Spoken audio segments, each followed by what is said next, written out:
Hello everybody. Do you know what you're going to learn today? ఈరోజు ఏం నేర్చుకోబోతున్నామో తెలుసా? 50 sentences.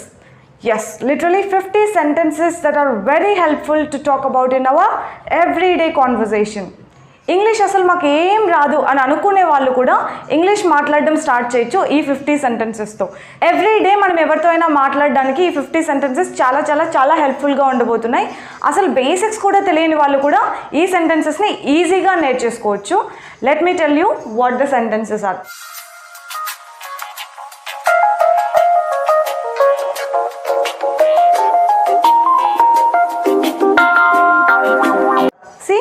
Our first sentence is have patience. ఎవరికైనా మనం కొంచెం ఓపికగా ఉండు అని చెప్పాలంటే ఎలా చెప్పాలి? హ్యావ్ సమ్ పేషెన్స్, లేకపోతే హ్యావ్ పేషెన్స్ అని చెప్తాం. And next take a byte.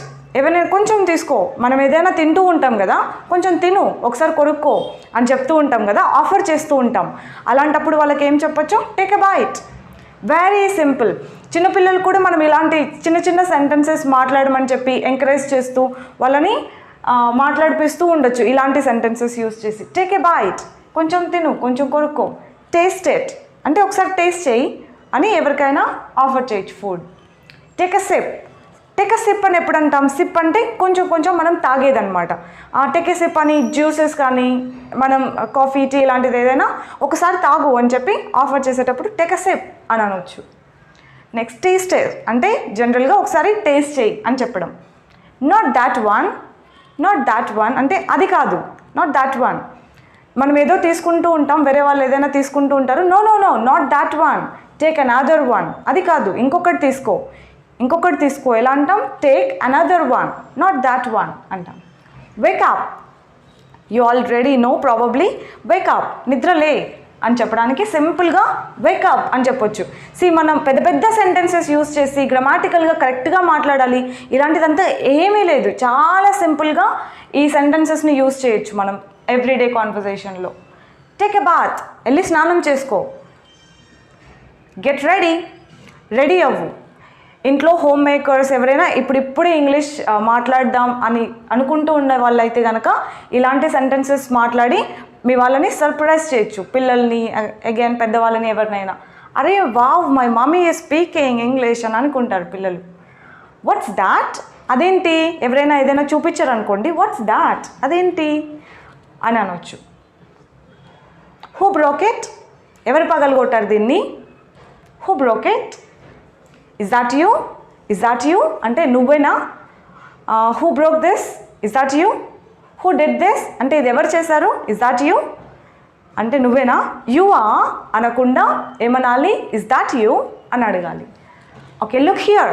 ఎవరైనా చుట్టుపక్కల చూస్తూ ఉంటే లుక్ హియర్, ఇక్కడ చూడు. I forgot.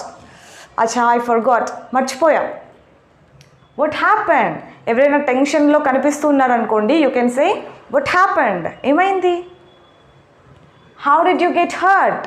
లెట్స్ సే చిన్నపిల్లలు ఏడిపిస్తూ కనిపించారనుకోండి, వాట్ హ్యాపెండ్, ఏమైంది.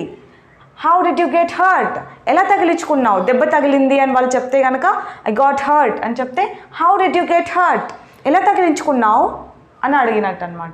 How did you get hurt అని అడగాలి. వై ఆర్ యూ క్రయింగ్, ఎందుకు ఏడుస్తున్నావు? Why are you crying? I'm thirsty అంటే, థర్స్టీ అంటే దాహం వేస్తుంది, నాకు దాహంగా ఉంది అని చెప్పడానికి ఐమ్ థర్స్టీ అంటాం. Move a bit. Move a bit అంటే కొంచెం జరుగు, కొంచెం జరుగు అని. మనం ఎవరైనా వెళ్తూ ఉన్నాం అనుకోండి, ఎక్కడికైనా ఎవరైనా అడ్డంగా ఉంటే మనం please move a bit, move a bit please అని చెప్పొచ్చు. We can't say move a bit, కొంచెం పక్కపో అలా రఫ్గా చెప్పకుండా we can add please here. Move a bit please. Again move aside please. Move a bit అన్నా move aside అన్నా రెండు ఒకటే. Can you please move aside please, can you please move aside అని అంటే ఇంకా బాగుంటుంది. లేదు అంత పెద్ద పెద్ద సెంటెన్సెస్ వద్దు అనుకుంటే మూవ్ అ సైడ్ ప్లీజ్ అని అన్నా కూడా that's more than enough. Right now అంటే ఇప్పుడే. రేపు చేస్తాను మమ్మీ హోంవర్క్ అని అంటూ ఉంటారు ఎవరైనా పిల్లలు. నో, రైట్ నౌ అంతే, నువ్వు ఇప్పుడే చేయాలి, ఇప్పుడే కంప్లీట్ చేయాలి, ఇదంతా చెప్పక్కర్లేదు. You can just say right now అంటే ఇప్పుడే, నథింగ్ ఎల్స్, ఇంకేం లేదు, nothing else. We have a lot. Never mind అంటే ఏమనుకోవద్దు, never mind I'm not able to take classes now, please never mind. అలా. Keep quiet, daddy is working, keep quiet. Your brother is writing homework, keep quiet. ఇలా చెప్పొచ్చు. సైలెంట్గా ఉండు అని చెప్పడానికి keep quiet. Listen to me. Listen to me means నా మాట విను. లిసన్ టు మీ అంటే ఎవరైనా మనం చెప్తున్నప్పుడు అటు ఇటు చూస్తున్నారనుకోండి, లిసన్ టు మీ అని చెప్పొచ్చు. Okay, let me tell you 25 more sentences. And here are 25 more sentences that you need.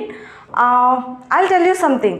మనం ఇప్పుడు చెప్పుకునేవన్నీ బాగా గుర్తుండాలంటే నోట్బుక్లో తెలుగు రాసుకోండి, ఇంగ్లీష్ కూడా రాసుకోండి. బెటర్ వే, పాస్ చేసుకొని ఇంగ్లీష్ ఒక సెంటెన్స్ రాసి దాన్ని తెలుగులో ఏమంటారని కూడా చెప్తున్నాను కాబట్టి అది కూడా రాసుకోండి. ఇలా 1-2 రోజులు ఒకటి రెండు సార్లు రాసుకున్నది చదివామంటే కనుక ఈజీగా గుర్తుండిపోతుంది. మనకు కావాల్సినప్పుడు అలాంటి సెంటెన్సెస్ ఈజీగా గుర్తొస్తాయి. Not only these 50 sentences. I will try to make number of videos on these type of sentences so that everybody will find it easy to learn English without actually entering into grammar.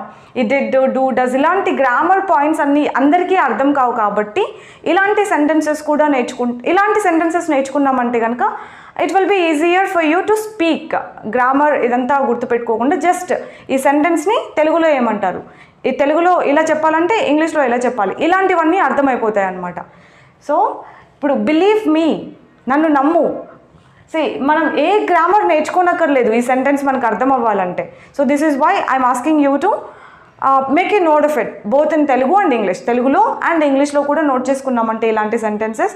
I try to make number of videos, some more videos on these type of sentences for people like you. I will try to make some more videos on these type of sentences because this is the most requested video. A lot of people asked me to make videos like this.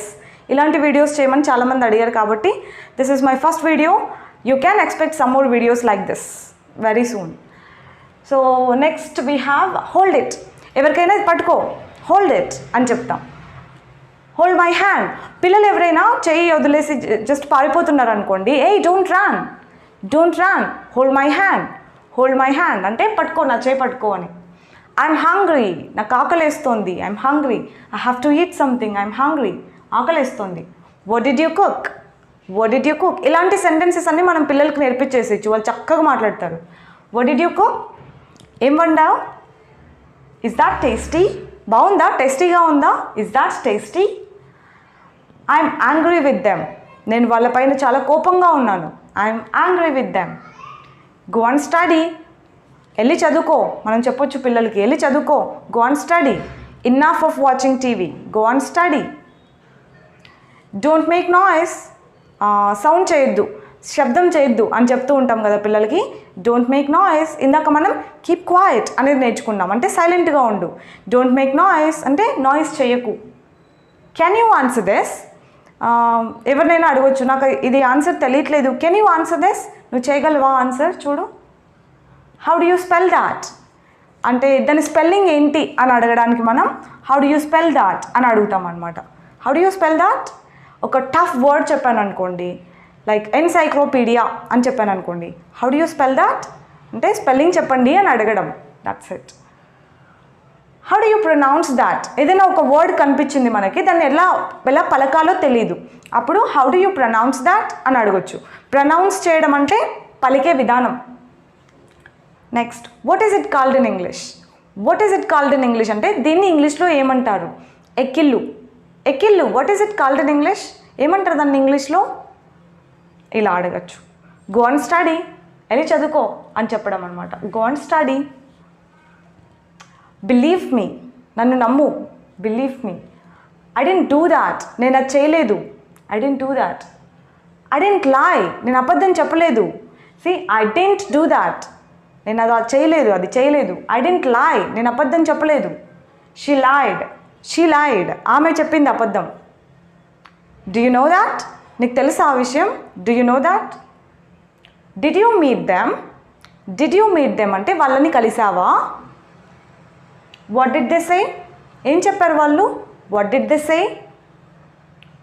Wear did you go so far అంటే ఇంతవరకు. Far అంటే దూరం కదా అని ఇంత దూరం ఎక్కడికి వెళ్ళావు ఇలాంటి మీనింగ్ రాదు. Okay, where did you go so far అంటే ఇంతవరకు ఎక్కడికి వెళ్ళావు. ఇస్ ఎవ్రీథింగ్ ఓకే, అంతా ఓకేనా, పర్లేదా, ఇస్ ఎవ్రీథింగ్ ఓకే అంటాం. హౌ ఈస్ ద మూవీ, ఎలా ఉంది movie, how is the movie. Is it interesting, బాగుందా, ఇంట్రెస్టింగ్గా ఉందా, is it interesting. When did you watch it, ఎప్పుడు చూసావు, when did you watch it. So these are all the 50 sentences that you learned today. I think go and study, repeat అయింది అనుకుంటా. You can say go and play, go and play, వెళ్ళి ఆడుకో, చాలాసేపటి నుంచి చదువుతున్నావు, go and play for some time అని చెప్పొచ్చు. Okay, so you learned exactly 50 sentences today. If you can continue learning like this, very soon you will be comfortable in speaking English. A bit at least కొంచెం కంఫర్టబుల్గా అనిపిస్తుంది English మాట్లాడడం, కొంచెం చిన్నగా మెల్లమెల్లగా మనం కూడా స్టార్ట్ చేసేయచ్చు. Okay, I will come up with some more sentences like this in my next video. Keep learning, keep practicing. Until then, take care.